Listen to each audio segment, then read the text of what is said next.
Teleaula Natal. Olá, tudo bem? Meu nome é Rodrigo, meu sinal em Libras é o punho cerrado com o polegar estendido, passando na parte de baixo do queixo da esquerda para a direita. Sou branco, alto e normalmente não uso barba. Então, dando continuidade à semana de aula, nós vamos para a aula 47, que é PCAs, Corrida de Orientação 1. A gente dividiu essa aula em duas, tá? Com o professor Rodrigo Bertrand. Nesse primeiro slide, a gente tem Secretaria Municipal de Educação identificando em cima, logo abaixo identificando a disciplina que é Educação Física e na parte centralizada a logo da formação de Educação Física. Nos próximos slides todos vão ter o fundo branco, com a logo no canto superior esquerdo. Nessa aula, no roteiro da aula, a gente vai, no roteiro da nossa aula, entendendo a corrida de orientação, a história da corrida de orientação, a corrida de orientação no Brasil, conceitos de orientação, navegação, tá? São duas coisas similares, são sinônimos, o pontos de controle, equipamentos e instrumentos de orientação, e a utilização dos pontos cardeais, a bússola e aplicativos. E a gente vai ter uma prática do dia ao final da aula. Então, entendendo um pouquinho o que é a corrida de orientação. A corrida de orientação, simplesmente orientação, é um esporte onde o praticante se utiliza ao longo de uma série de pontos de controle, que a gente vai chamar de PC, durante a nossa aula, demarcados no terreno, utilizando para isso uma bússola e um mapa. Então, são os equipamentos que a gente utiliza principalmente. A sequência de passagem nos PCs, nos pontos de controle, é obrigatório e é preciso seguir os pontos em ordem sequencial do mapa. Nesse slide nós temos dois GIFs, duas imagens. Ao lado esquerdo nós temos um GIF que é um adulto com uma criança, ele estaria orientando a criança na orientação com o mapa, e do lado direito nós temos um atleta, um praticante, ele está chegando perto do prisma, que é um símbolo da corrida de orientação, e ele está chegando num ponto de controle utilizando um chip de controle que a gente vai falar um pouquinho mais na frente. Continuando aqui, entendendo a corrida de orientação, também conhecida como rally a pé. Na corrida de orientação, o atleta percorre os mais variados tipos de terreno, como campos, matas, trilhas e até áreas urbanas, porém as práticas tradicionais são realizadas principalmente na natureza. O objetivo é terminar o percurso no menor tempo possível. Para participar desse esporte, deve-se aprender a ler um mapa, manusear uma bússola, além de adquirir a habilidade de selecionar rotas seguras por meio do terreno desconhecido. Então, tem que aprender a ler o mapa, a utilizar a bússola, e a partir dessa leitura do mapa, vai poder escolher a rota mais segura e a rota mais correta.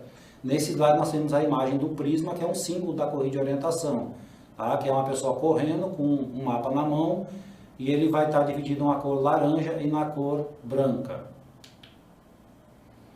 Dando continuidade aqui, as competições são para ambos os sexos, distribuídos por categorias que obedecem faixas etárias e graus de experiência do atleta. Tá? Então a gente vai ter por faixa etária e também pela experiência do atleta. As faixas etárias competitivas iniciam a partir dos 10 anos de idade e vão até os 90 anos. Cada faixa etária é subdividida por graus de dificuldade. A gente vai ter o fácil, difícil, muito difícil e elite. Além da modalidade a pé, que é a tradicional, a orientação pode ser dada com bicicletas, esquis, cavalos. Também há modalidades que é para as pessoas com deficiência, sempre com as devidas adaptações. Tá? Então a gente pode ter tanto tradicional a pé, como também a gente pode usar algum implemento, algum equipamento para poder realizar a prática. Falando um pouquinho agora aqui sobre a história da corrida de orientação. Tá? Então a corrida de orientação ela é muito praticada nos países nórdicos, a gente vai ter a Suécia, Finlândia e Noruega. Foi pensada para encorajar os jovens a utilizarem a natureza como meio de desenvolvimento físico e mental. Então tinha essa ideia desde o seu início em relação à prática na natureza, a esse benefício do desenvolvimento físico e mental. Ela foi idealizada pelo Major Ernest Kilander, militar e líder escoteiro sueco em 1918, observando a queda do número de praticantes em corridas rústicas e de cross-country, decidiu usar a própria natureza para motivar a participação dessas competições. Aqui ao lado direito nós vamos ter uma imagem do Major Ernest Kilander, em preto e branco, remetendo ao passado. Então, para vocês entenderem que essa ideia foi, além do desenvolvimento físico e mental desses jovens praticantes, também fomentar essa prática de corridas práticas na natureza. Tá? Continuando aqui na parte histórica, por volta de 1935, com o aprimoramento dos mapas de orientação, melhorou o nível das competições. Dessa forma, o corredor de longas distâncias ganhava as competições cede lugar ao participante que é bom orientador e que utiliza a sua aptidão física a serviço de sua capacidade de orientar-se corretamente, utilizando a leitura da carta, do mapa e a utilização da bússola, escolhendo a melhor rota.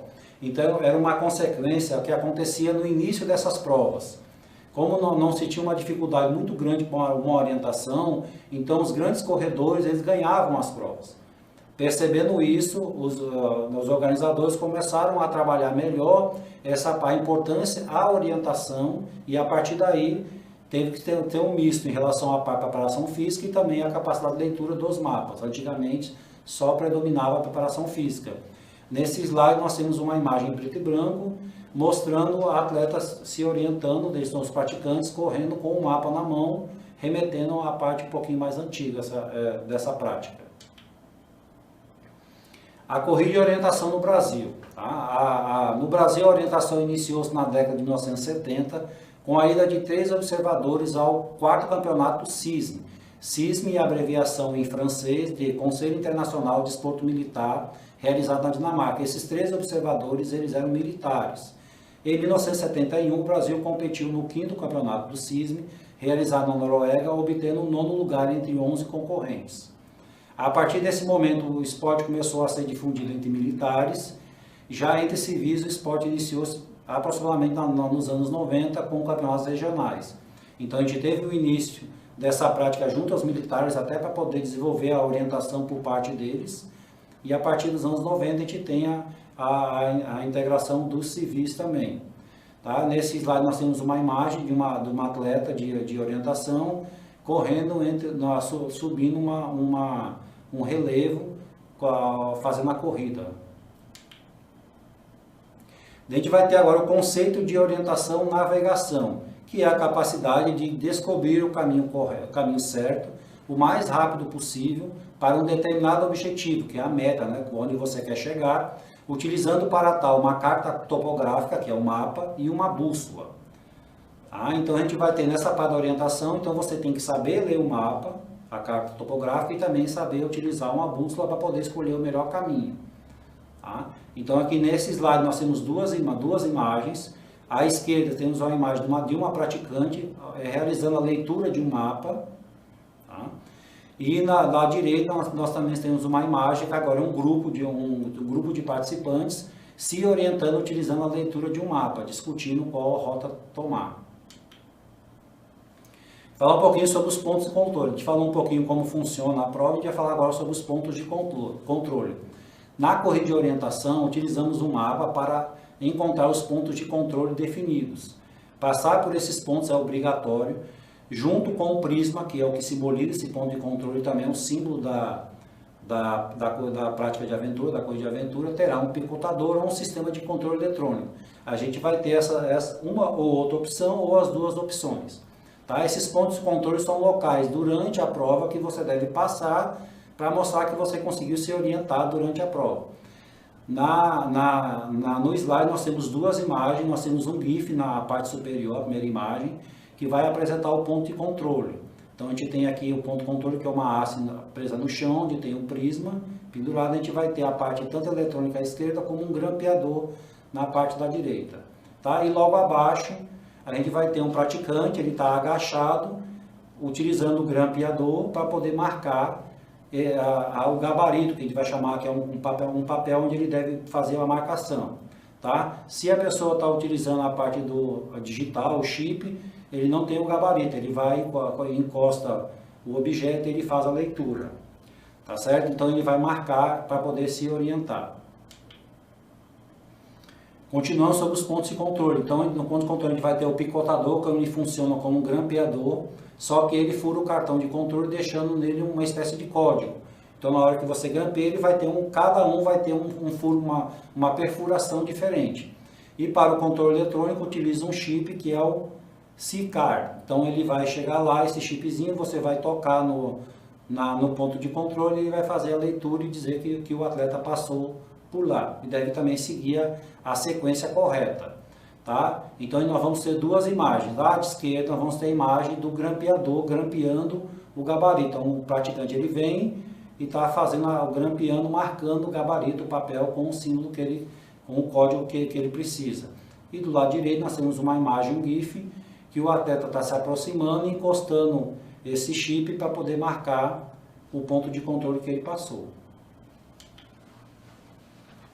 A gente vai falar um pouquinho sobre os instrumentos, equipamentos e instrumentos de orientação, tá? Os principais instrumentos que nós temos a bússola e o mapa de orientação. Aqui nós temos as duas imagens. À esquerda nós temos a imagem da bússola. Essa é uma bússola normalmente que é utilizada pelos praticantes de corrida de orientação, que ela tem uma régua. Nessa régua está a bússola presa, então você consegue colocar a régua em cima do mapa e você consegue medir tanto a distância, que você tem uma escala no mapa, os centímetros, que você consegue ter uma ideia da distância, quantos metros está de cada ponto, e você usa a régua para poder se orientar, tá? Você vai usar a bússola para poder fazer a orientação. Do lado direito a gente vai ter um mapa de orientação. Nesse mapa de orientação a gente vai ter delimitado o local, ele vai colocar as características do local, tá? Esse mapa da cor magenta ele vai mostrar os pontos de controle e o caminho a ser seguido. Também nós vamos ter na cor verde demonstrando a vegetação, e na cor branca algumas linhas que vai demonstrar o relevo. Então o atleta ele olhando para o mapa ele vai conseguir identificar através de cores que ele já tem que saber ler, ele vai identificar as características do local, tá? Para a gente poder, uma prática, para que vocês possam entender um pouquinho, até para poder se orientar, a gente tem que entender o que são os pontos cardeais, tá? Para poder saber se orientar, o norte, sul, leste, oeste. Então, pontos cardeais, denominados pontos cardeais, constituem uma das diversas opções de orientação para podermos utilizar no nosso deslocamento. Se eu não tenho uma bússola, eu posso utilizar esses pontos cardeais para poder me orientar. Eles são localizados de várias maneiras, por meio de observação do Sol, poente ou da Lua nascente. Ambos nascem no leste e se põem no oeste. Os 4 pontos são norte, que tem na sigla N, sul na sigla S, oeste, que pode ser O, ou W, que é oeste em inglês, e o leste, que é em L, de português, e o E, que é de east, que é em inglês, tá? Então, os pontos cardeais, a gente tem aqui duas imagens nesses slides. Primeiro, no primeiro slide à esquerda, nós temos uma pessoa que ela está parada, tá? Ela vai aparecer de costa para a imagem, ela vai estar com os braços abertos, e o braço direito apontando para o nascente do sol e o braço esquerdo para o outro lado. Ele vai estar nessa posição com o braço direito apontando para o sol, no nascente do sol, ele vai estar apontando para o leste, o braço esquerdo para o oeste, vai estar de frente para o norte e de costa para o sul.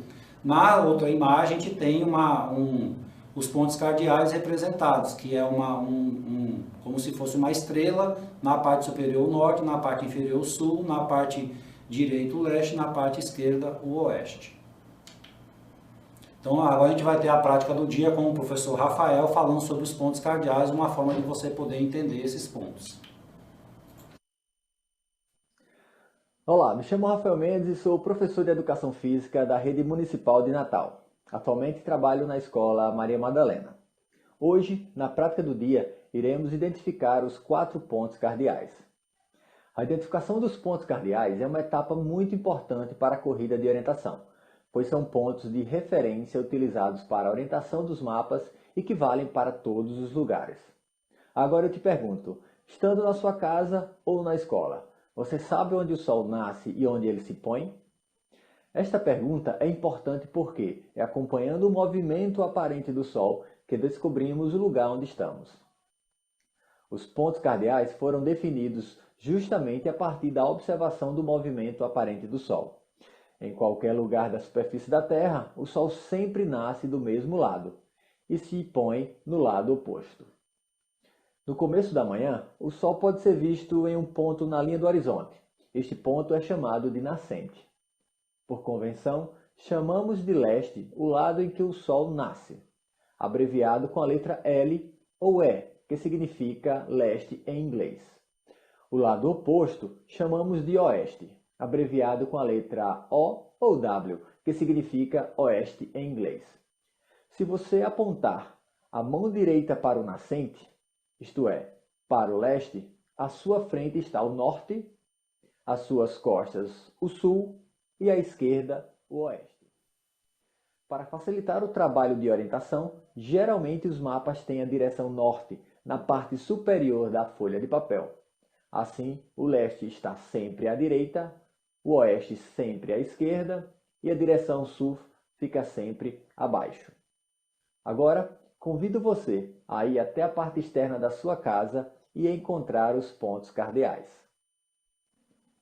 Apenas como exemplo, eu me encontro agora na Escola Maria Madalena. São 10 horas da manhã e o sol se encontra à direita da minha cabeça. Estenda o braço direito para o lugar onde o sol pode ser visto ao amanhecer. Nessa direção está o leste. Levante o braço esquerdo e neste sentido estará o oeste. À minha frente encontrará o norte e atrás estará o sul. Norte, sul, leste e oeste são os pontos cardeais que nos orientam.